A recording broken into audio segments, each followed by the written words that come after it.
Hello, everybody. Welcome. What's going on, Shane? How's it going?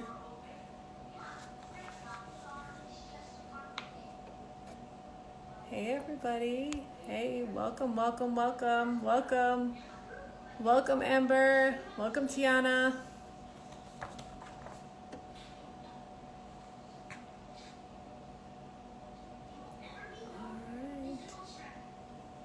Good afternoon, actually, good evening, or good afternoon, depending on what time zone you're in. Hi, I'm Kia.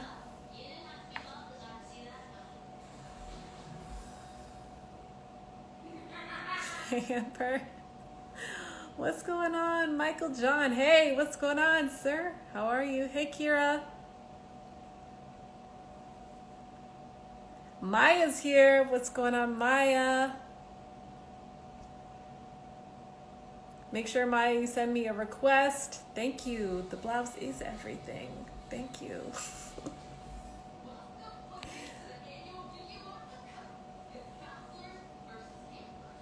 I'll just give another couple seconds for people to join. Hey, Tika. Hey, Maya.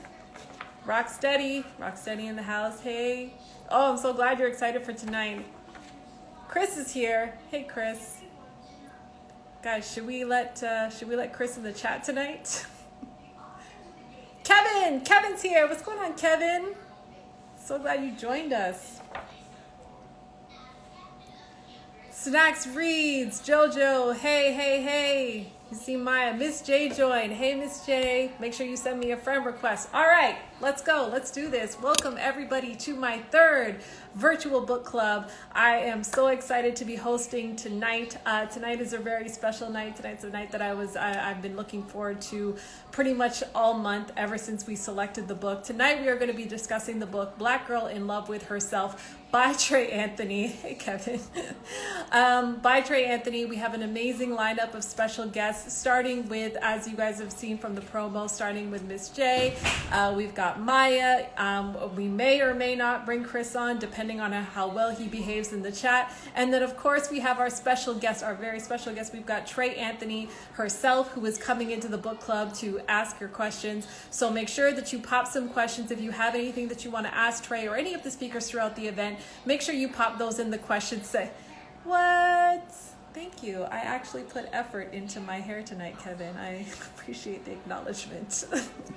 We're going to make sure that we address all of your questions as we're going through this evening. So again, the way that this goes is because we have a lineup of special guests, we're going to ensure that each guest gets we're going to bring each guest on and we're going to ask each guest one question. I'm going to also pop the question in the chat so you guys can all weigh in. It's not letting you, so that you guys can all weigh in on the questions themselves as well and make sure that we hear your opinion. We'll have the opportunity for you guys to interact with each one of the guests as they come on, ask your questions, and then of course at the end we're going to have, or towards the middle I should say, towards the middle of the end, and we're going to have Trey Anthony come on and she's going to be answering all of your questions as well. Hey, Jojo. All right, let's see if I can invite. There we go. Let's get the technical stuff dealt with.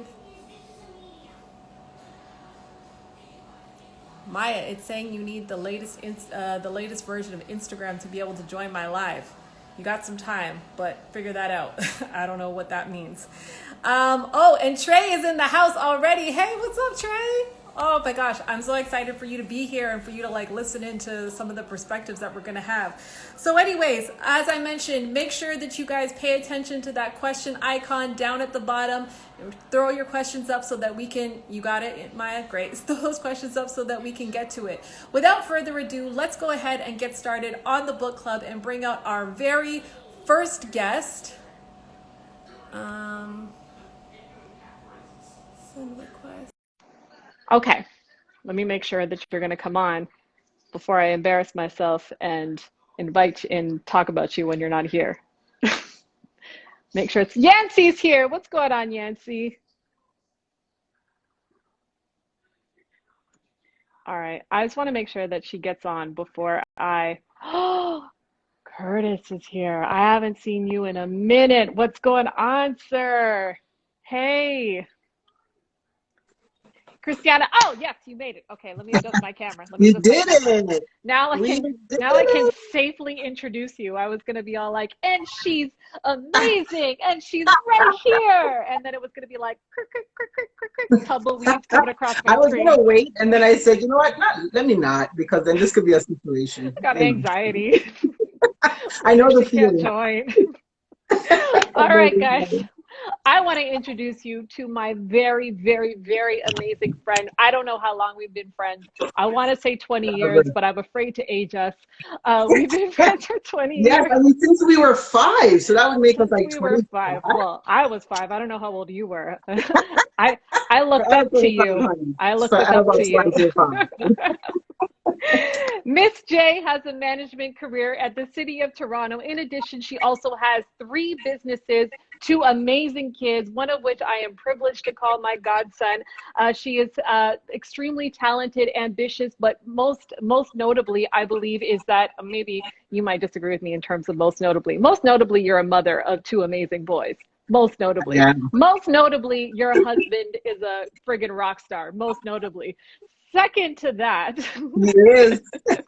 what we'll find on the Wikipedia page about Miss J is that she is also the founder of Beautiful Women's Society, which is a society that she has put together in a way to level up women on their financial games from a relationship perspective, from a business perspective, and from a life perspective as well.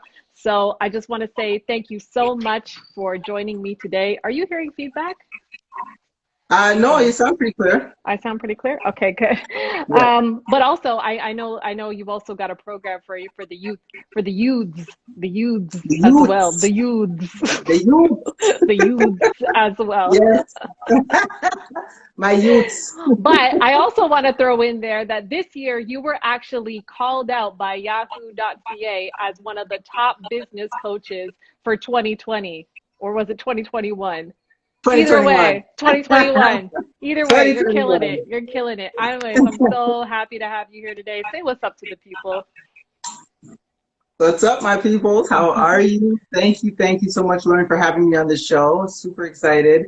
Um, what you're doing is amazing. Of course, anything you touch, you turn to gold. So I'm so excited to see where you're going to go with this book club and all the amazing people that have been on here. So I want to thank you for that. And I'm just super proud. I'm super proud of where my little sis is going and what she's doing and making them moves, honey, catching them Right, coins, right. securing the bag, With the honey, throwing waves, back the with the ends, waves, with the waves. getting the edges all up in check.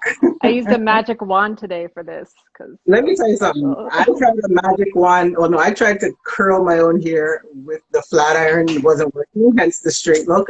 Again. Practice makes perfect. That's why You'll get I there keep the hope alive that one day I can curl my hair with a flat iron. one day. Anyways, I want to get right into it. So, Miss J, in the book Black Girl in Love with Herself, Trey talks a lot about her journey with regards to, being the first. So, from a Yes. one perspective, being the first to not only be like the first female Black woman to have a show on a primetime network in Canada, Yes. but also kind of being the first in a sense of like in her family as well, in terms of the first to be like, wildly successful and have big amounts of money, et cetera, et cetera. So, in a society where so many, Black women are growing up looking at the first, it just kind of paints this picture that we don't, it's a feedback really coming through. I don't hear it. So maybe it's in One your person said expensive they heard AirPod. it. But yeah. Okay. If you guys aren't bothered, I'm not going to be bothered. Okay. Because I'm going to stop talking in a second. Like do you hear yourself? Is that what's happening? I hear things. Don't worry about Oh, it. In a world Alien? Okay. where, Black women aren't typically seeing themselves in positions of power, in positions of entrepreneurship, they're not seeing themselves as CEOs. There tends to set this kind of, a layer of self-doubt with regards to what they can accomplish from a business perspective. Not only that, but not having the access to the resources in order to give their business a leg up, or even to get their businesses to thrive. And then there's that other layer that Trey talks about as well, in terms of the competition or the mistrust that we have amongst Black women, because there's this concept that there's only so much Black girl magic to go around. So I just want to Yeah. hear from your perspective, what is it that prompted you to actually build this beautiful women's society that is primarily dedicated to, I know that you service everybody, but for the most part, we're correct to say that it's mainly women of color, mainly Black Yeah. women? Yeah. Yeah. Yeah. Okay. I To just, you bring know, these I women travel black, you together. know what I mean? It's all good. Why did you think that it was important? Well, it was important for me to just help women to understand first and foremost their abilities. And sorry, that noise, my children are proceeding to ruin your life. Your godchildren, yes, are ruining your life.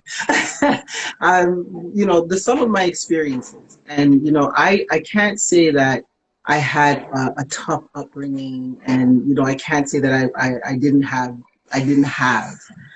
But one of the things that really got me was about the level of acceptance we take to ourselves. I remember hearing Trey talk, and this was years ago. I mean, I think we're probably in the same era with I grew up with the Julie Blacks and the Luther Browns, and there was the Trey Anthony's. Like, there was all the come ups, and we were, pioneers in our rights in different areas and aspects. And one of the things she was at an event, and she said, when she first started this show, they told, like, everyone told her in the Black community that nobody would put this show live. Like, Yeah. nobody would take the show to the next level. No one is going to, give a time of day. And it was coming from a cultural background and whatnot. And she said if she didn't keep doing what she was doing, or just, decided not to be the mediocre person that just accepted what people told her and sat back, she said, I wouldn't be here today. Yes. And it was one of the most powerful things I heard throughout. And I'm a person that I internalize things, and I look out and I see potential. And so it became something where she did it with just a camera and a dream. I did it with a book and a dream. I went to the library, I sat down, I started studying, business planning and business development and business management, probably at the tender age of 16, 17. And I read. I didn't know anything about universities that were doing that, because my parents never taught us, or they never encouraged us to go post-secondary opportunity. We didn't have guidance counselors at the school who told us that we had the opportunity to be great, right? I was told, you could be a hairdresser, you could do this, you could do that. Clearly, that would have been a fail, because I couldn't even comb my own hair tonight. But it came down to understanding that we all have potential, and how we nurture that potential becomes, and also just accepting greatness, that you're capable of it. So when I started the society, I started on a 365-day goal. It wasn't even to be out there holding and helping everybody. It was about helping myself first and saying, hey, you know what? You've achieved everything you've reached for, right? I've gotten management in the city of Toronto, which is huge, because there's not many who look like me at the level that I serve. And I pull up, and I think that's what got me. I've built communities for over 25 years. Wow. And so in being in communities all over Toronto, it really gave me a perspective that it wasn't the youth, because that's my specialty at work. It wasn't the youth that were failing. It was the moms. It was the Oh. parents.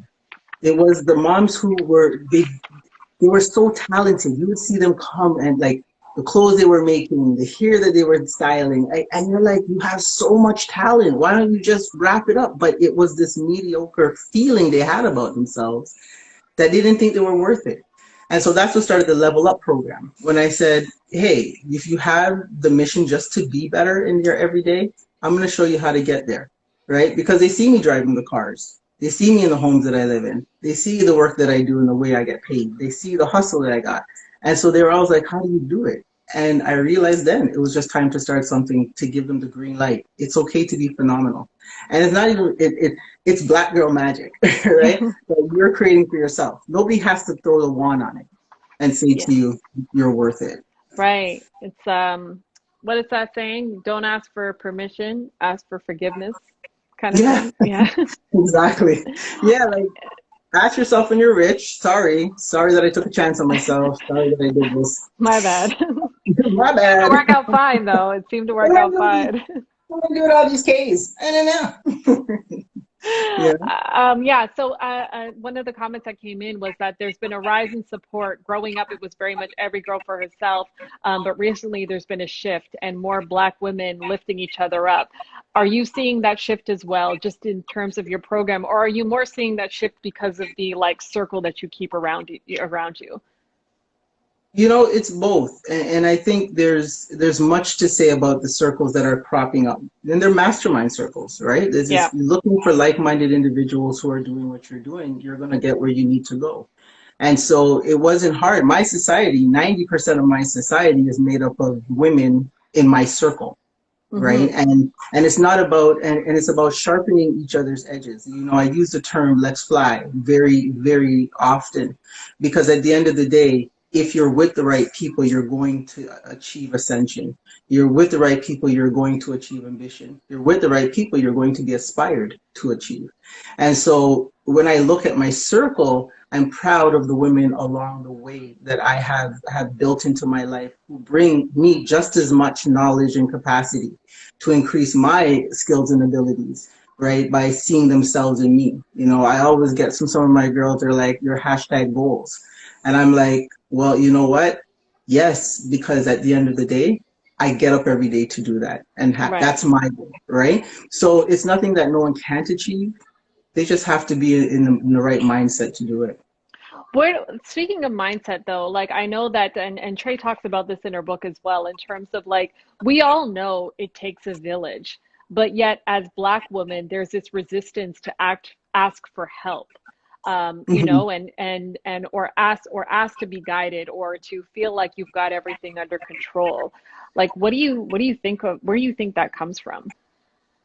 Well, it comes from the sum of their experiences, Hmm. right? I mean, when you look at the school systems, when you look at the homes that they're coming from, you know, some of them just didn't even have the wherewithal to ask. You know, at school, they gave you a mark and you said you took it, you never asked for help. Could you Yeah, imagine if you just asked the teacher, I don't understand this, yeah, right? Because if the teacher wasn't that person to say, hey, you know what, I can see you're struggling and let me help you, that doesn't exist in a lot of school systems today. And so when I look at the young women coming up through the ranks, you know, they just assume they're stupid, right? yeah, And they just really assume that they don't have what it takes, and then they see the girl next door, you know, getting all these high grades and being praised and whatnot, and it doesn't because they're struggling, they're not getting that, and so they're taken to the office, they're given an IEP, an individual education plan. They're told they should, you know, try the trades, you know, and they kind of go down these lines.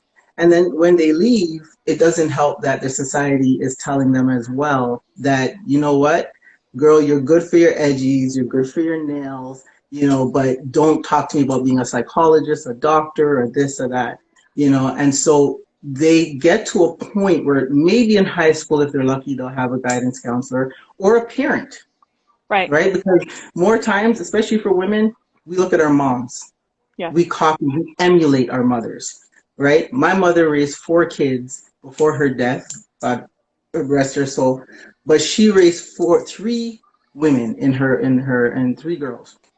And the thing she always told us was, you make your own destiny.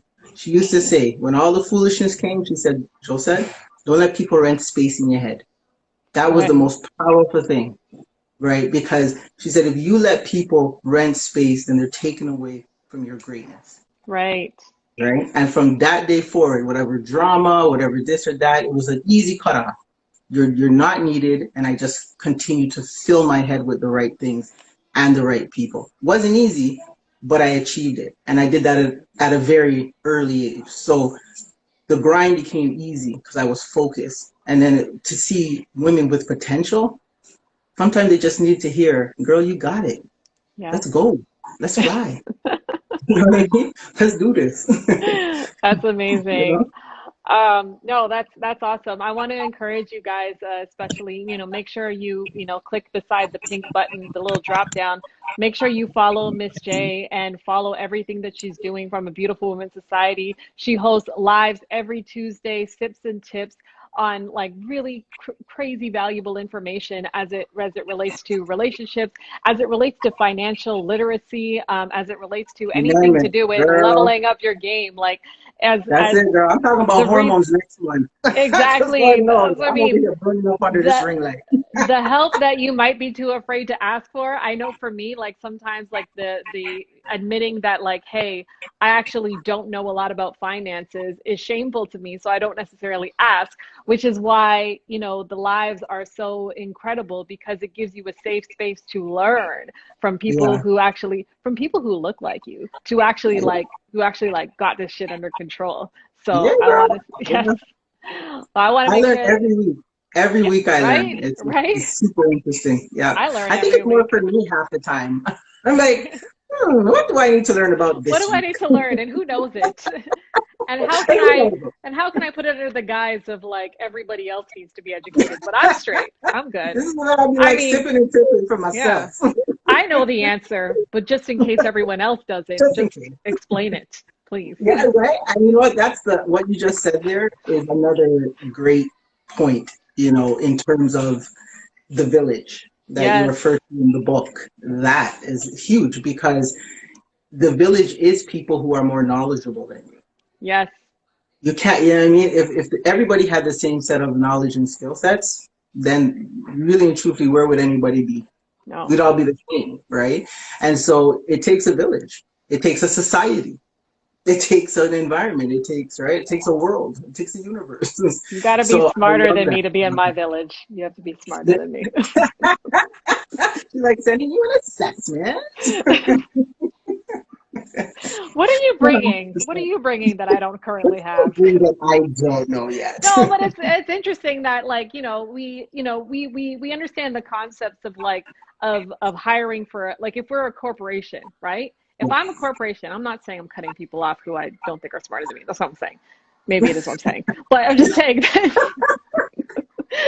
but if you're a corporation, if you're like Miss J Incorporated, you would look around to say, in order for me to thrive as a business, what are the roles that I need that I currently don't have? And you Right. would go and you would outsource for those roles. But when it Yeah. comes to our personal lives, it's like everybody's welcome, and I'm not, this is It's sounding really true. bad. This is sounding really bad. But I'm just saying I that see your it's, point. I see but your you see the point. point where it's like, Yeah. but I think that there's different friends for different things. And I think that, when it comes to developing that circle of the 5 people that you hang around with most, doing that inventory to say, like, if I was Josette Incorporated, Miss J Incorporated, would these 5 people be moving my business forward? Would they be Hmm. moving are they helping me to move my business? Are they helping me to move my life forward? If Right. not, they can still be around, but maybe they're not like the 5 people I hang out with the most. Maybe they're in the top 10 or the top Yeah. 15 or the every Christmas. I don't know the recipe. I'm just saying. Like, Well, that's the beauty of it.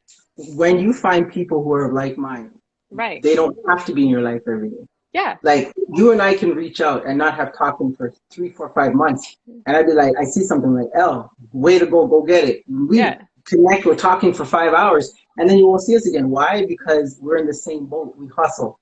And Right. we know that we don't have to be on. All of my friends are past decades. Mm-hmm. You know what I mean? All my true, like I have day ones that in our group from shorthand days where we were sitting on the floor cross-legged at 4 years old connected, and till today in my late 20s, but till today we are like 40 years of friendship, like where Right. we check in, like so and so had a baby or whatever the case is. And you know why? It's that nucleus of people that I grew up with who said, you know what, we're going to be something when we grow. So Right. we were our own support systems. And no matter how far we drifted and lived our lives, we come back and we reunite, and Right. so it's really about who's in your circle. And I can't tell you any more than that in terms of Don't let everybody in your village. Right. Have a Those gate. words. I live in a gated community. My village is a gated community. I want to thank you so much, Jay, for coming on with me tonight. Thank you Thank you so so much. much. We will I'm chat looking soon. forward to Trey. Yeah! Yes, stay on for the I'm rest so of excited. Trey. Oh, girl, I'm going to stay on for everybody who's on here. Your show's a That's big hit. amazing. All right, thank you. We All will talk right. soon. Take care. Bye. Bye now. Let me just figure out how to come out. Oh, Okay. you know how to stay on. You don't know how to come out. I'm used to being the one stopping and starting the camera. Okay, here we go. Okay. All right, everybody. Thank you so much for all your questions and all your interactions. I'm going to be bringing on our next guest now. So our next guest is Maya. I'm waiting for her to join. Maya has received her BA in gender and sexual. I'm going to read this off because there's just so many accolades that I'm like, I don't want to miss anything. So, Maya has received her BA in Gender and Sexuality Studies with honors from Northwestern University in 2002. She is currently a doctoral student in the University of Michigan Sociology Department, which is one of the US's top sociology programs. Her writing and research has won multiple grants and awards, including Best Undergraduate Paper, dust your shoulder off for that, Analyzing Race and at Northwestern University. And she's currently researching the social norms and how they impact the kinds of messages around sexuality and intimacy that Black women receive. Maya's current mission is to provide all people, especially queer Black people, with the knowledge and the tools to experience greater authenticity, intimacy, and pleasure in their lives, even while society is set up in a way that makes it challenging. That is just a mouthful of amazing. Congratulations on being so well accomplished, and thank you Thank so you, much for joining the Lauren. show. Yeah, someone said period. Exactly. Like, And I will say I graduated in 2020, so I am only 23 years old. oh, okay. Not 2002. Oh, really? Was it 20? I'm Sorry. It's my dyslexia. 2020. okay. Sorry. Look, it could have been me just as easily. No. It was me. It was absolutely me. I was typing. Anyways, Maya, thank you so much for joining, and thank you so much for Thanks for reaching out having and me. wanting to be a part of this book club. I know you read the book and you were really excited about it. I'll open it up to you first to see if you had any like initial thoughts before we get into a question.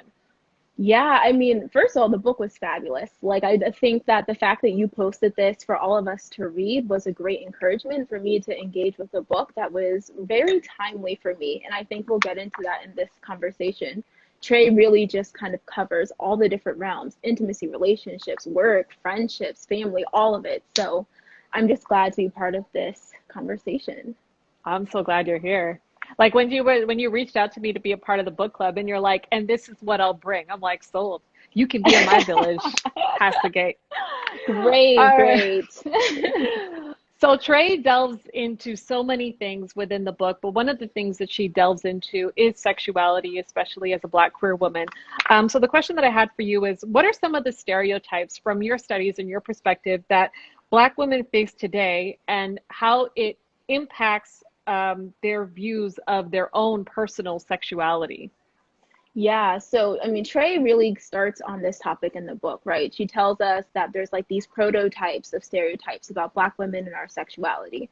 There's like the hypersexual stereotype, and then there's also like the asexual stereotype, like the mammy, the Aunt Jemima type of figure.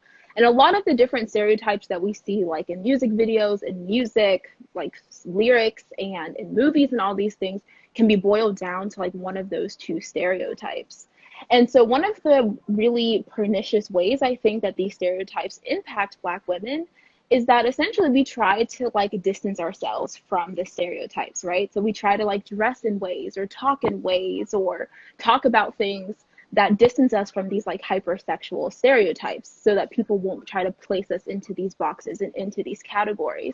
But the unfortunate thing about that is that we begin to like embody behaviors and ways of self-presentation that aren't always so authentic to like who we are. Mm, Sometimes we're trying to like distance ourselves from dressing a certain way, even if we might be interested in dressing in that way, or we might try to distance ourselves from talking about certain topics. So like in my own life, talking about sexuality and intimacy publicly in the past and even to today, some people could perceive that as like, oh, there she goes, fulfilling the hypersexual Black woman stereotype.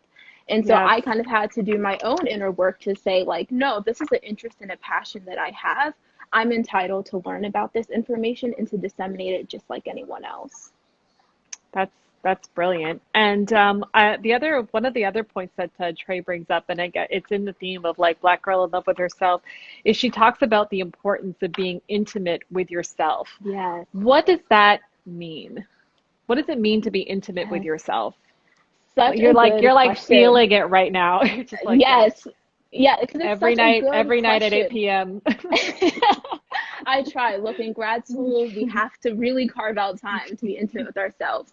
But I think that Trey really gives us a great blueprint as to like places to start. I think the number one thing is like spending time getting to know ourselves, asking us these questions that seems kind of simple, but they're actually very difficult. What do I like? What do I enjoy? What brings me pleasure? What do I want to pursue? What feels good to me? All of these questions that, quite frankly, I'm still figuring out, concise answers to these questions, but just treating ourselves to the experience of someone who cares to get to know who we are and really treats ourselves with care, because that models to ourselves how we want to be treated. And so that we can begin to know what that feels like. So that when we go out and we're interacting with other people, we begin to know like, okay, this is what it feels like for someone to genuinely be getting to know me and treating me with care. And then perhaps like, no, this person is trying to pull a fast one on me. So I really do believe that just sitting with ourselves and trying to get to know ourselves is so crucial. And it's honestly a lifelong journey, which I think is part of what Shay's trying to, or not Shay, excuse me, Trey's trying to teach us in the book. Yeah, absolutely. And just like the power of, knowing it for yourself first so Yes. that you can communicate it outwards. I think that so many of us fall into the trap of not really knowing what we want, but just knowing what we don't want in the moment Yes. that it's happening. And then we're like, oh, I don't want that. But, Mm-hmm. but how do you communicate those expectations up front if you don't take the time to do that self discovery? Right. I absolutely agree with that. And I actually think that that is a challenge that Black women in particular have, because so often we're subjected to experiences that we don't want. We don't want people touching our hair without our consent. We don't want Right. people passing us up for opportunities at work. So oftentimes Black women are very clear as to like what we do not want.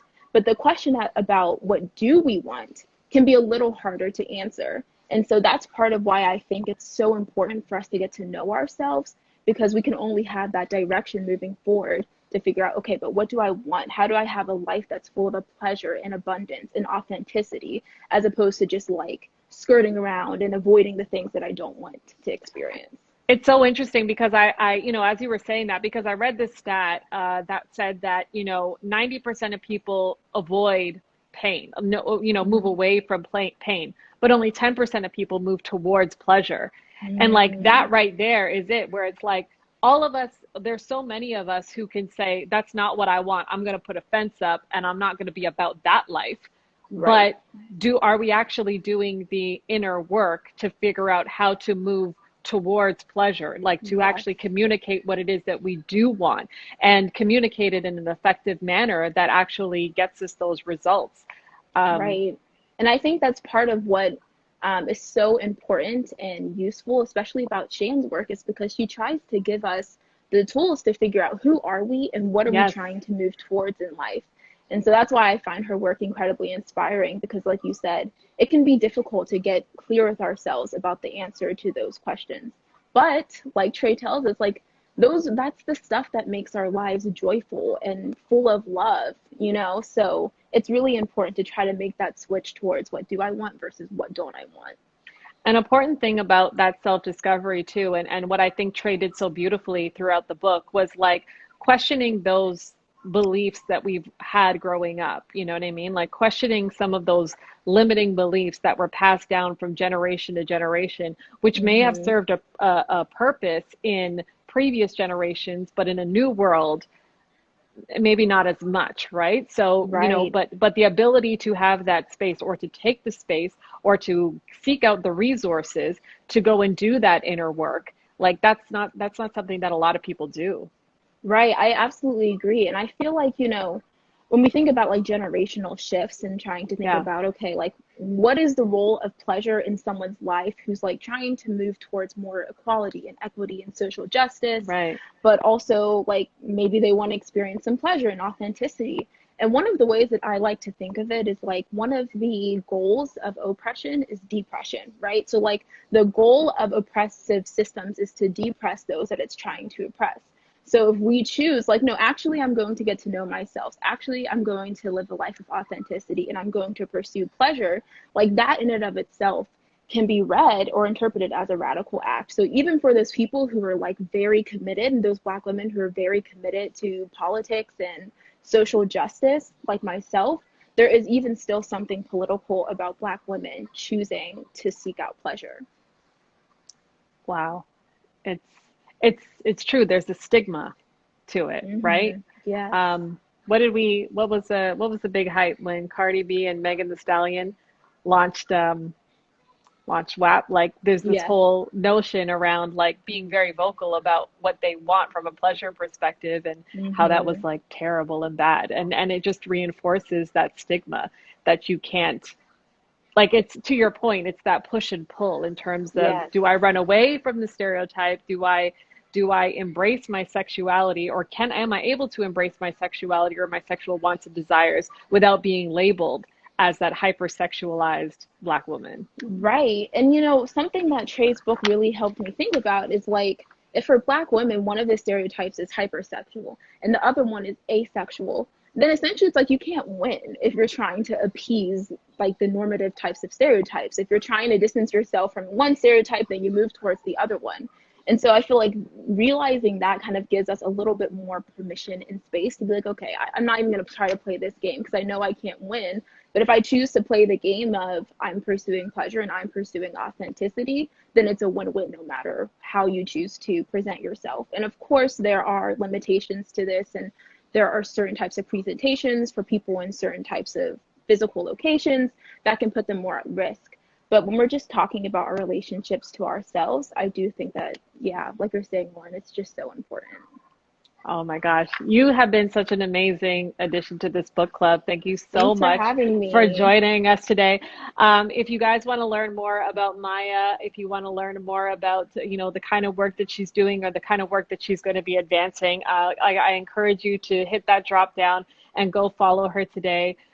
She said, yes, Shan says hi and agreed, all of it. You've been Shan. endorsed. And you can see by all the hearts going up that you've been dropping such amazing gems and such wonderful knowledge and amazing perspectives. So thank you so much for joining us today. And I really appreciate you coming on and sharing your very expensive expertise. I will put it that way, because like this resume doesn't come for free. So thank you again. Look, no, it doesn't. Thanks so much for having me. Bye, everyone. You have yourself an amazing night. Yes, everyone's definitely following. Okay, so now without further ado, let me just make sure I can do this. Without further ado, I want to bring on our very special guest. Oh my God, I'm having a moment. Stop.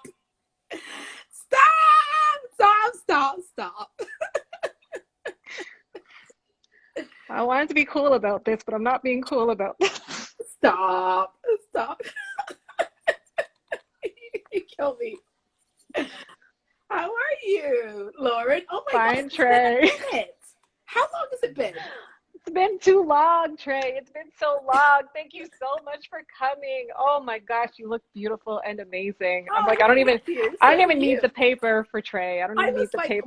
Well, I'm going on live with Lauren, who you just look stunning every single minute. So I was like, let me put on a little lipstick for this. Good. You're just as intimidated as I am. That's perfect. I am. I'm just like, oh God, come on. I feel even Steven now. I have to go on Instagram Live with Lauren. Come on. With Lauren. With your perfect lighting and your Colgate teeth. I'm like, I got a ring light, Trey. I invested. It was $100 on Amazon. I know what I'm doing. I have to ask him what you use for your lighting, because I was like, I need that in my life. It's just the ring light. It's just the ring light. I have the ring light, Lauren, and it's not looking like that. I don't know. I'm right beside my ring light, and I You don't gotta- feel like I'm looking like that. Gotta play with the filters. I don't know how to do this. Okay. All right. We're going to have this conversation All right. offline, because I'm like, I need to be lit like that. I am so grateful to have you on this show, Trey. Before I get into just everything of who you are, I really want to highlight the impact that you have had on me. And this is something that I've never shared with you, which is terrible, but I've never shared this with you. When I first saw The Kink in My Hair, the Mirvish play, this was the first time in my life that I have ever realized, like, hold on, wait a minute, there's others? Like, that was the first time that I had seen my mother's story, you know, like some of the traumas, like the things that I was seeing in my family. That was the first time that I had ever seen it, like I had ever seen my story or my family story put up on a platform of that magnitude. And it was so powerful for me. So I just wanted to say thank you so much for everything that you've done. And I know that you've heard that feedback a zillion times before. But in addition, like, I've also had the amazing opportunity to actually work with you. And when people ask me, like, have you ever like done that exercise? Like, you know, when people ask me, like, when have you felt like your most authentic self? When have you felt like you were in your skin, like you were doing exactly what you were supposed to do?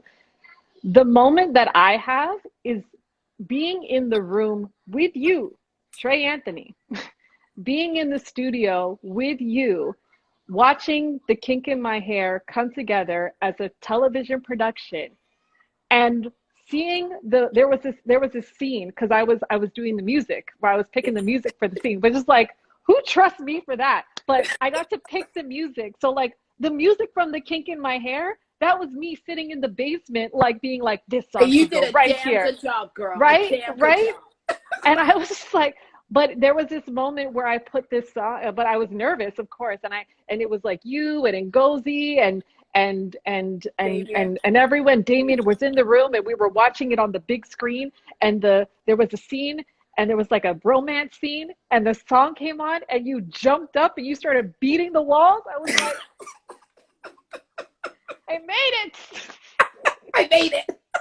I did it. This is what I'm supposed to do with my life. Trey told me so. That's right. That's right. That's how we're supposed Oh to my do gosh. it. And we're supposed to always walk in our purpose. Yes, you are. You know? Are such an amazing inspiration. So I just wanted to say thank you so much for giving me those moments. Thank you so much for taking a chance on me. Thank you so much for telling our story, you know, on the screen. Thank you so much for being vulnerable. Thank you so much for coming through with this book. Like, this book was such an incredible journey to read for me. And I'm gonna stop babbling, because this is weird. This is awkward for everybody else but you. Everyone's just like, shut up. But I'm telling you, this is the moment for me. You're so incredible. Okay, now I can tell people like about all the incredible things that you've done, because you are a playwright, you are an actress, you are a coach, you are the first Black female to have a television show, The Kink in My Hair, on a primetime television network. You are, you know, to have your play be up on a Mirvish stage, seen by hundreds of thousands of people. You're now a book writer. You're also a public speaker, and you've done keynote speeches for Harvard and other universities, but also gracing the TEDx page. Like, I think you have to share the granny story at some point, because that story was just like, what is my problem when I heard your granny story. So, and now, like, again, to read the book and to kind of see it all come to life. And of course, I follow you on social media to kind of be a witness to the whole journey, but then to see it all together has been such an immense pleasure. So anyways, Give it up, everybody, for Trey Anthony. You can't hear their applause, but they're clapping. Thank Everyone you. put the hearts Thank up you. for Trey. Thank you. Thank you. Thank you. I'm so excited to be here. Thank you, guys. Yes. Clicked the wrong button. So I do have a couple of questions that have come in from the audience that I want to take the opportunity to ask you. So I know that when you were going through the book, like, you know, even in the beginning of the book, the intro was so powerful because it talked about like your book being 2 weeks out from being due, but Yeah. yet there was this crisis happening in your Oh, yeah. life. Yes. So the Yes. question that came in was, were you writing this book while you were in crisis Definitely. or after crisis? And how long did it take? Like when you were writing the book, were we reading your crisis as it was playing out, or was it after the fact? No, definitely. I wrote the book in crisis. So I was, so what happened is I got the book deal, and the book deal was supposed to be about me giving advice to women about how to manifest a wonderful relationship, how to keep a relationship going, how to, you know, find great love, because I had found this great love and here's my love story and here's how I did my list and I manifested this wonderful, great love. And then it was actually 5 months before the book was due. So I had already written all of this stuff. And I was kind of now starting to say, okay, I'm going to go in and finish the last couple of chapters and do another rewrite on it. And that's when I got the text basically saying, I don't want to do this relationship anymore. And so I, as you know, like anyone who follows me and knows me, if there's one thing that I really try and do the most is to really walk in my truth and level of authenticity at all times, right? Yeah. So I immediately called my publisher and I was devastated. Like my whole world had just blown up in my face. And I said, there's no way I can write this book and give women relationship advice if I missed the tsunami that was hitting my own relationship. Like, who am I to be like, oh, this is, here's a good relationship. And I couldn't even hold on to mine, right? Right. So I said, I would feel like a fraud. I can no longer do this. And so my publisher was like, well, we've already given you the advance. I don't think you know how contracts work, Trey. But... And they were like, you know what, everything's lined up for your book. Like, we're rolling it out. So you better come up with something. And they were like, what can you write? And I said, I'm going to write the truth. I'm going to really write the truth of what to do when your life blows up in your face, when you find yourself on the bathroom floor, and when you find yourself in a life that no longer resembles anything that you had planned for. And how did you get here? That was the biggest question. Because I think for so many of us as Black women especially, and for me, I've said it, and this was a truth that I did not want to admit about myself, is that I was so committed to having the curated perfect life on Instagram that I ignored all of the glaring red flags because I wanted to tick off somebody's picked me, somebody has chosen me, somebody loves me, I'm creating family, you know, I have this wonderful life that everybody's putting couple goals, hashtag couple goals, Black love under, and I wasn't happy. And I didn't recognize I wasn't happy because I was so invested in the image. The image made me happy. Right? The image. And I had to really strip away all of those layers. And that's how, as I was writing the book, I started to develop all of the chapters and started to go back into myself and saying, I have to write from a place of truth. So I actually, when all of this was happening, I had moved into a 1-bedroom apartment with my baby. I got a nanny who came in full time, and we were in the middle of the pandemic. Right. And my nanny came in and stayed pretty much, she slept in the living room on a pull-out couch. And her hours were pretty much from 9 to 6 every day. And I wrote the book over that 5 months, did a whole bunch of rewrites, and then put in the first couple of the chapters. The first few chapters were all brand new.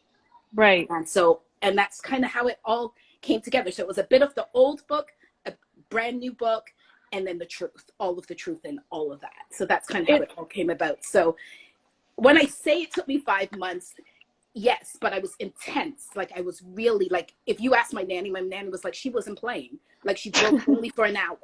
because I was like, I gotta write a book and I gotta hand it in, right? Or Yeah. ask for this damn money back, and I need this money. Right.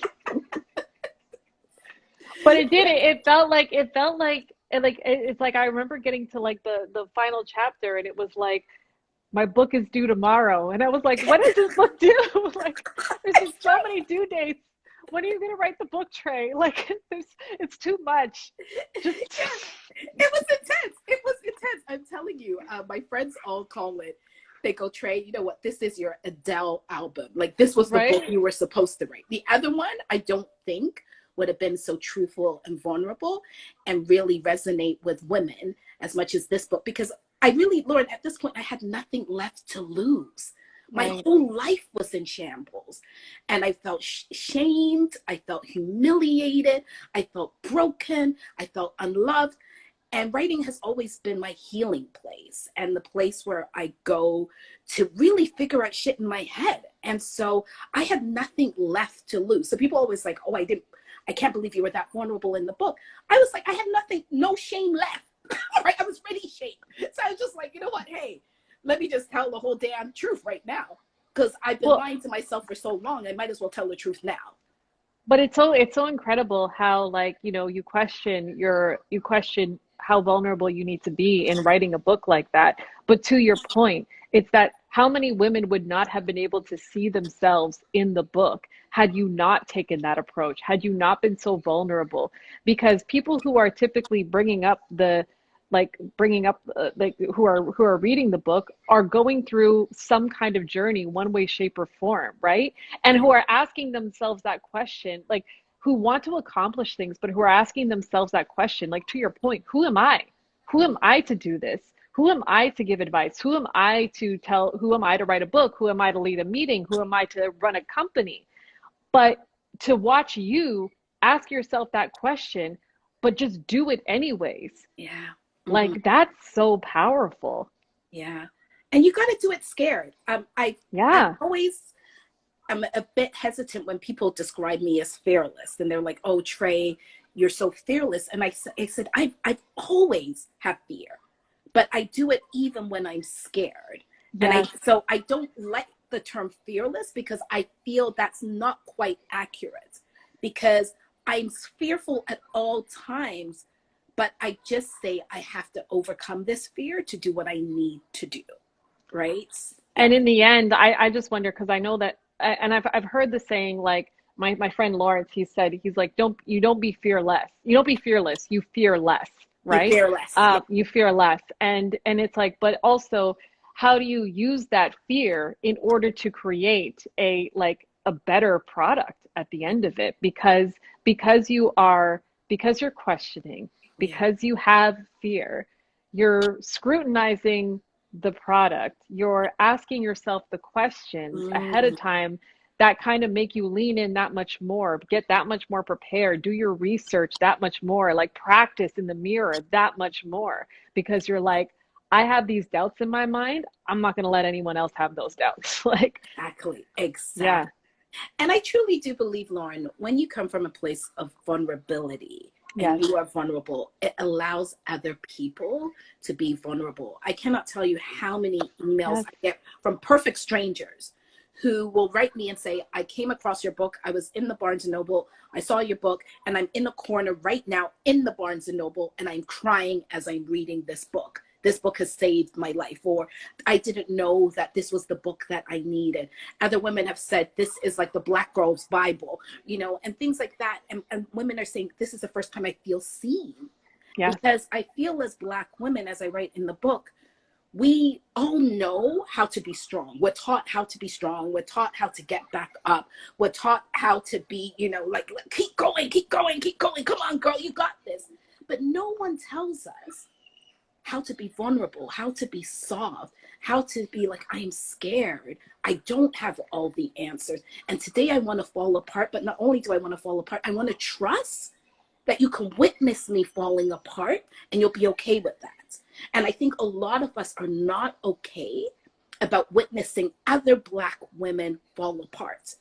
Right. And so for me, I wanted Black women to see me, who people, like, so many times people are like, oh, well, you seem like you got it all together. And I said, but I need to fall apart. And that's what I had to do. And I just started to build myself back, you know, a little bit by little bit. And I'm still in the process of that healing, and that's building, you know? So, and I wanted to be honest about that. And I think that's why the book resonates with so many women, because I show all my faults in there. I show all of the fears, all of the doubts, all my insecurities. And I want other women to know it's okay.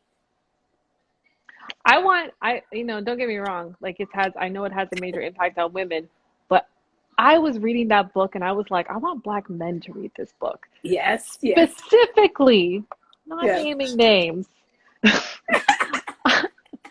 I wanted my husband, C. Morrison, or Chris M., however we want to anonymize him. But I wanted him to read the book because, again, okay, stop. I'll give you your chance to talk. Chris is coming on. Chris goes. Guns blazing. This was almost domestic. Okay. Okay, you could be here for this. Be here for this. But you know, it's funny, Lord. Let Trey talk to you. You know John Paul, right? Hey, Chris. Yeah. Hey, handsome. Just want to Lord, represent. I will steal your husband if I was straight. No, but it was like, but again, because like my husband was raised by a Jamaican mother. So there were so many of the narratives that you were talking about in your book in terms of things that were passed down, like narratives that your mother, your grandmother had passed down, that I was just like, that were exactly the things that he parrots, the things that, you know, I hear in not only my upbringing, but his upbringing as well. And the fact that you were kind of listening to those things, but challenging them and questioning their place in your life and their place, the narratives and their place in your life and their place in terms of your well-being. Like, these were such powerful moments that I was just like, Black men would benefit so much from reading this book. Well, you know, I have so many Black men. I had my friend Kevin Pennant, who he listened to the audiobook, and he called me and said, Trey, I listened to the whole thing in one night because I could not go to sleep. You gripped me, and it was so powerful. I had John Paul, you know, the comedian John Paul. Yes. He bought it for his wife and then decided to read it himself. And he was the same thing. He said, Trey, I couldn't put it down. Another friend of mine, Kevin White, said, I just loved this book. And so I think it's really important for us to be having these conversations, for those of us who are in heterosexual relationships, to have these conversations. And even those of us who are loving Black men, be it our brothers, be it our cousins or whatever, to have these conversations. Because I think especially now in the pandemic, where a lot of women, Black women especially, are at home with our children, with our families. And I've seen where various arguments have come up of like, how are we actually being assisted in our home, right? And a lot of that is falling on us. And then I think a lot of times Black men have been raised in this way of being like, well, if you don't ask for help, I'm not going to anticipate that you need help. And we as Black women don't know how to ask for help. So it's this vicious cycle, right? Because the men are there waiting for us to say, hey, can I help you with that? And we are kind of like, well, I got this. I don't need any help, right? And then we're falling apart and we're resentful, right? Oh my gosh, it's like you live in my house. Right? It's like you live in my house. And that is one of the things that I say to a lot of the clients, and even within my own family, is like, sometimes you just got to spell it out. Because if you are going to wait for the man in your life to say, hey, do you need a little help with that? Or let me do, just give them the damn list. Give them the damn list. This is what I need you to do today. Spell it out. And don't be resentful about it. Just give them the damn list. Especially when they're, you know, they're used to growing up and seeing like, seeing all the women, their mothers, like they worked. This doesn't seem abnormal to me. They did it all. It was fine. So not to say it was fine, but it was just like, but it just seems that much more normal. I know that, you know, my dad, in raising my sister and I, because he was so, like, all the men were absent in his sister's lives and his mother's lives. Like, it was just, that's kind of the narrative. But again, didn't really recognize that as something that was bigger than my own family until such time that I had watched her play. That, you know, that there was this sense of like, you can't rely on men for anything. Yes. You can't, you can't, you have to learn how to change the oil in your car. You are not going to be dependent. You are not going to be the damsel in distress. You are not going to ask for help. Like you have to be self-sufficient on your own. So my sister and I, like when we get vexed, we go straight into, I don't need you. I don't And we need do. you. You see me banging on this pickle jar? That's how you open a pickle jar. You're not useful.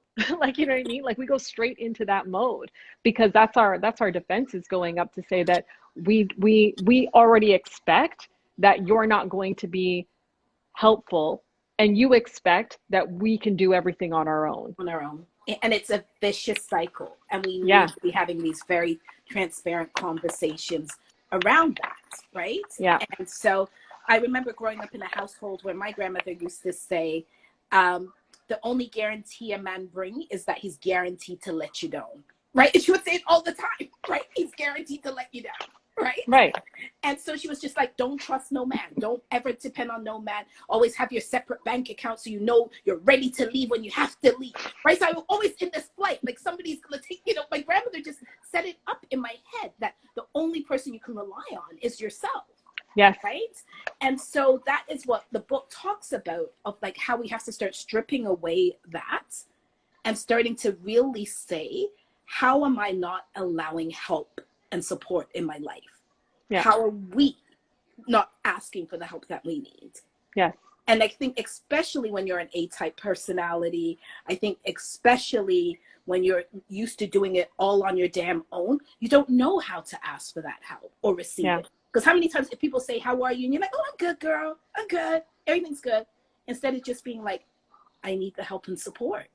Yeah. Yeah. No, it's brilliant. I know I only booked you until 9, Trey, but I've just been having so much fun talking to you. I could talk about it because my mom's downstairs. Okay. Will you answer one more question? Yes.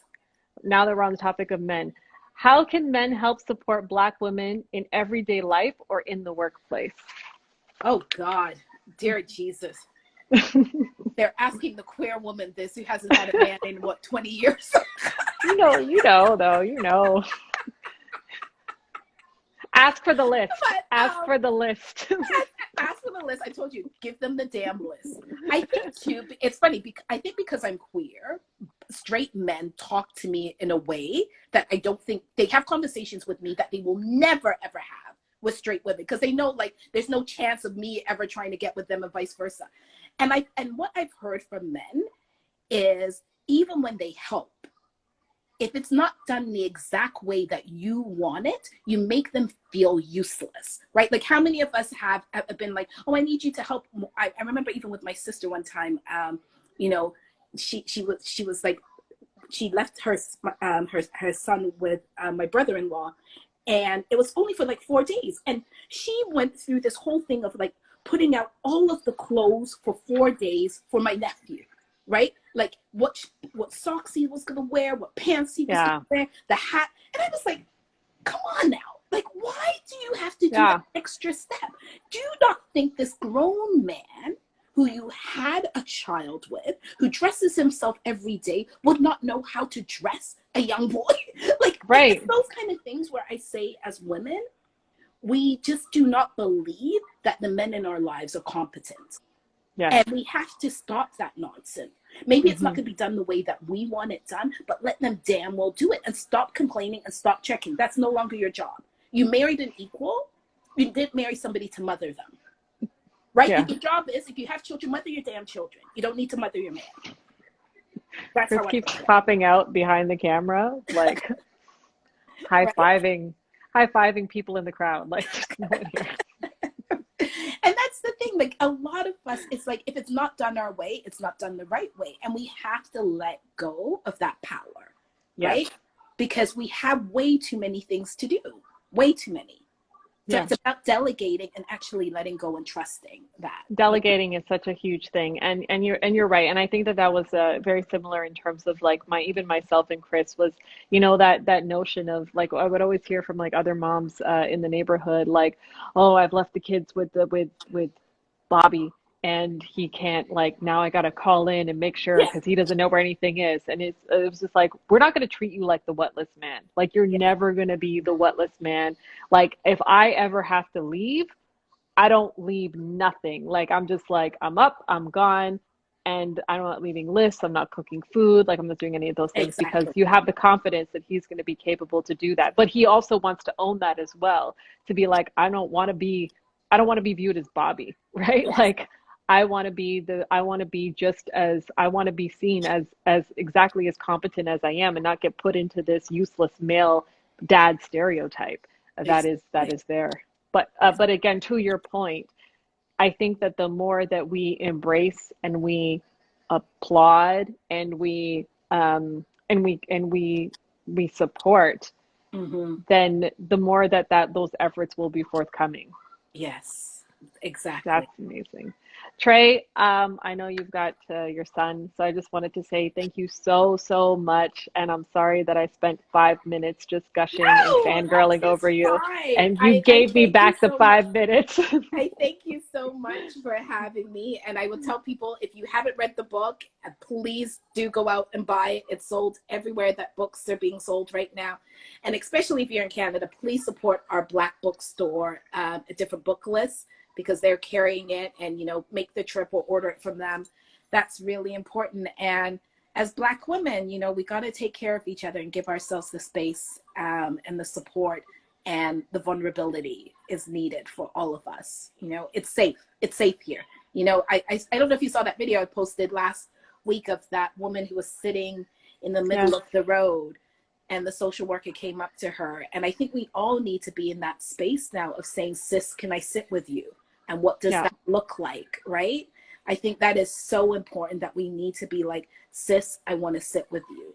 And that's how I'm trying to move through the world in all of my everyday experiences now, is trying to sit with Black women. I really want to sit with you guys, and I want them to sit with me as well, in my vulnerability, in my pain, in my anguish, in my unknowing. I want to sit with you. That's so beautiful, Trey. So beautiful. Thank you so much. Lauren. Actually, you have to end it. You have to end it with buy the damn book, but I didn't tell you. Yes. Buy the damn book. I cannot express how important it is. Buy the damn book. And also, the other big thing, what I didn't realize how important it is, after you've read the book, please go to Audible, please go to Amazon and write a review. It really helps, because then if they start recommending the book to people who will just click on and write Black books, it will start moving it up the list. So please write your requests, your reviews and stuff. Those are so important. And I'm going to do that. Yes. And tag. This is the other thing I've been saying to Black women. Tag 5 of your Black girlfriends, or send them a text and say, buy this damn book. Or better yet, buy it for them for Mother's Day. There you go. There you go. Buy the damn book for Mother's Day. There you damn well go. You didn't know what you were going to do for Mother's Day. Now you know. You're welcome. There you go. And all of the men who are watching, there you go. Save it up. Save the damn roses. Buy the damn book. Buy the damn book. Thank you again so much. I love that you said, get your mind right. Somebody obviously bought the book. Get your mind right, girl. Oh, no. JL was saying, has been all up in the comments talking about how much she has loved this book and how much this book has changed her. So this is amazing. Thank you. Thank you so much. Thanks, Lauren, so much. Right. Have a good night, Terry. You too, love. Okay. Bye. How do I get off this though? I think there's like an X somewhere at the top. Okay. Yeah, there Thanks, you go. Girl. You're welcome. All right, everybody. So that's technically it for the book club. I'll ask. That's it. Those are all the official guests that I had for the book club. I am willing to do some bonus content with Chris if he's still willing and able, or if anyone wants to stick around.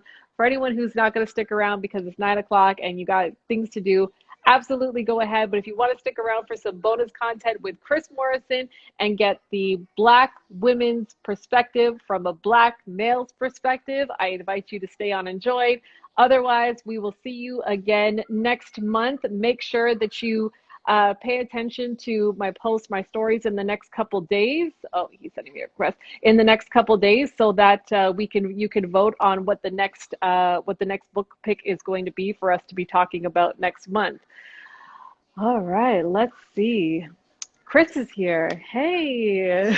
Hey, what's happening? Feel like I'm in trouble. Not at all. This is a safe place. Everybody is having a great conversation. This is flowing. Life is good. Go ahead. All right. So I'll ask you then, Chris. So for those of you who do not know, who have not figured it out for some weird reason, Christopher Morrison is my husband. He is my beautiful husband of... Yeah, that many. Yeah. 11, 12, 13. He's yeah, in we the got range. this. He's Yeah. in the range. In the range of between 10 and 13 years. Wow. We have 2 children together. He is a director of global contracts at Deloitte. Did I get the title right? No, but that's okay. We just live together. I told you to give me a bio. That's okay. Chris, That's okay. let me ask you, I'll just open it up to you. What did you think of the book club tonight? You know, it was interesting when you talk about this being a safe space, because the book club, I think, was very authentic. You know, shout out to Miss J. I can't call you Miss J. I know you as Josette. Why am I calling you Miss J? I got to call you Josette. Shout out to Josette. So many Deloitte people here. See that? See, you shouldn't have put listen, there's things in the works. You can't have my name on blast. I'm just kidding. And shout out to Trey Anthony. So I think it was a safe space. I loved hearing the dialogue. There were a few things that were said tonight that sort of, you know, and the book itself, that sort of triggered me to say, hey, you know, thinking about asking for help, that's a tough one.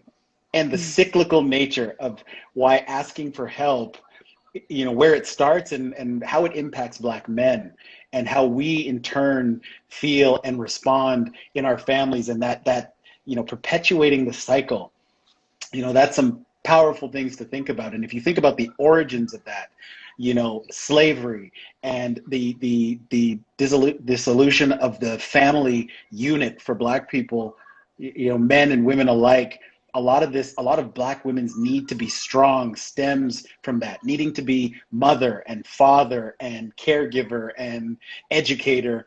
You know, I think about my mom and what she went through with me, and it just, you know, you wish it could be different.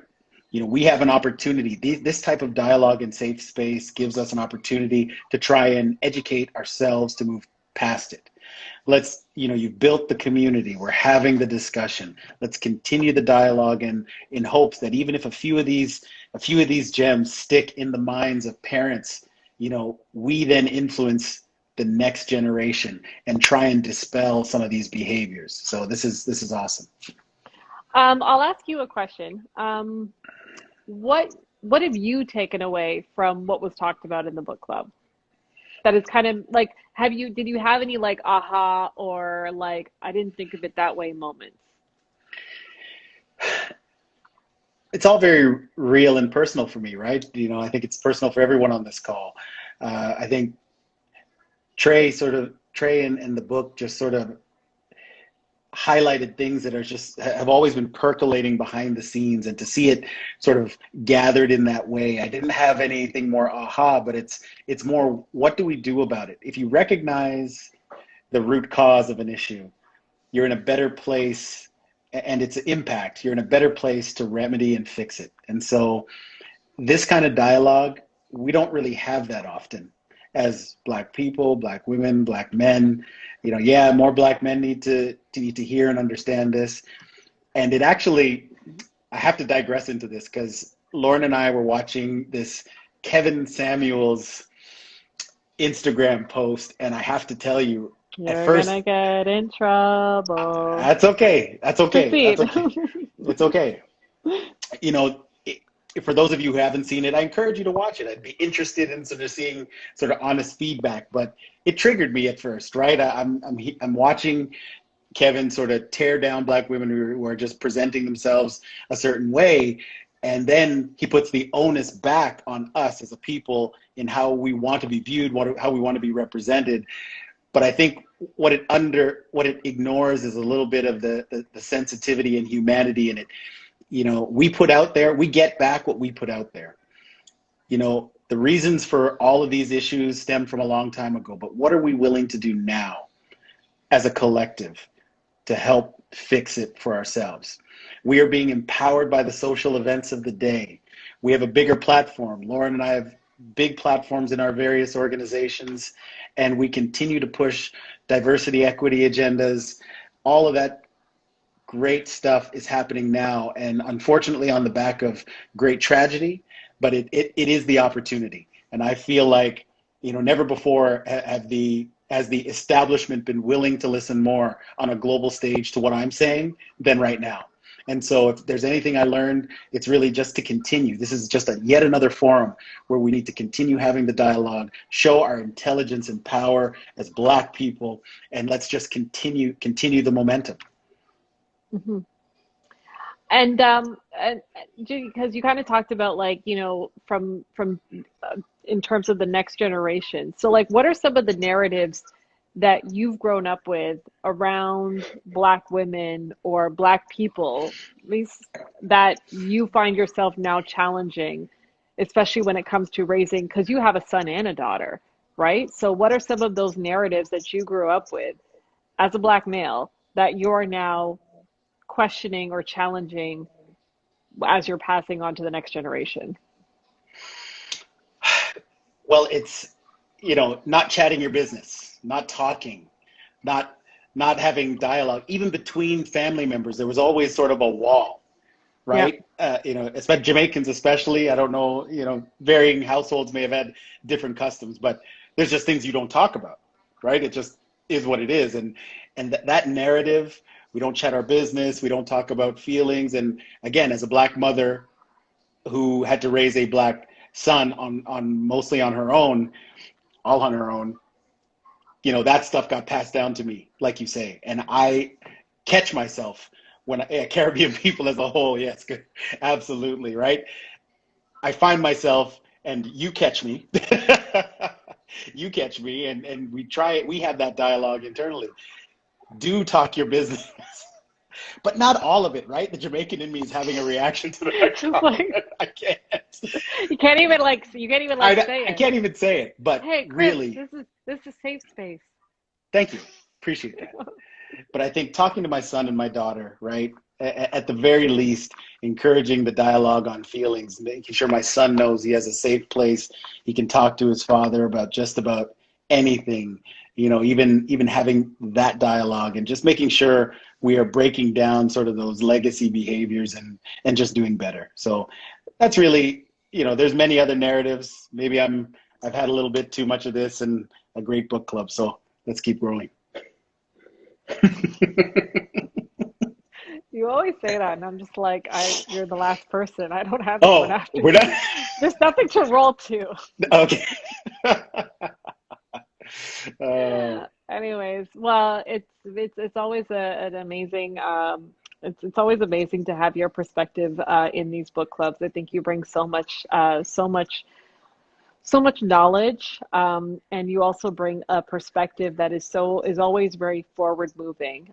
You know, especially some of the themes that we explore in these book clubs. It's all about exploring, you know, what our beliefs are, you know, how we're operating today. But I always find that you come with these messages that are so powerful and are so like, okay, got that, but how do we move forward? How do we mobilize? How do we get together? Like, so I always do appreciate you coming on for that flavor. But before also, you end there though, but I want to ask you a question. Oh, please.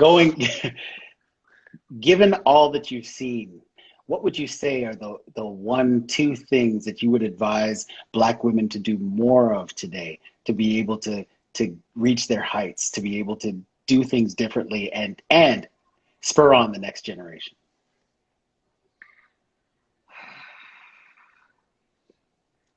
I think the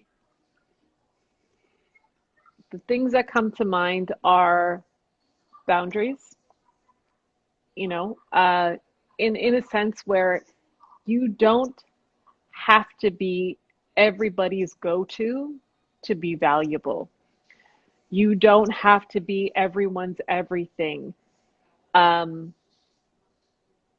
and especially if it means saying no to yourself and letting yourself fall to a wayside, letting your self-care fall to the wayside because you are so trying to be a martyr. You're trying to be everybody else's therapist. You're trying to be everybody's cook, clean, washer, mentor, you know, like, and you pride yourself on that. You pride yourself on being the go-to. You pride yourself on being the matriarch, on being the center of the family.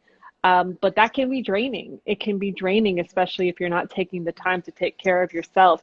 And I think that Shan put it best when she said that being self-full is not the same as selfish. Self-full means me first. Selfish means me only. And I think that there's this sense that women have to say that being any kind of self-full is selfish, but it's not the same thing. Or being able to say that I can absolutely do this for you, but only but only on these conditions within these terms. We have no problem saying no to our kids. If we're on the phone, if we're on the phone with somebody and our kids come up to us, we have no problem saying to them, is this an emergency? No? Okay, no problem. I'll be with you when I'm finished this call. That sends a message to kids that what their parents are doing, what I'm doing for myself, is important. And it's not to say that they're not important, but it's to say that, you know what, you will be addressed, but my needs, what I'm doing also matters.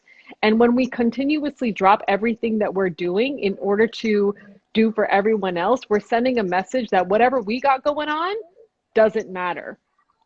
So I think that that's definitely one. And then I think the other thing is not only supporting each other, but asking for help as well. I think that that's something that I struggle with, a lot of people struggle with. But again, it takes a village.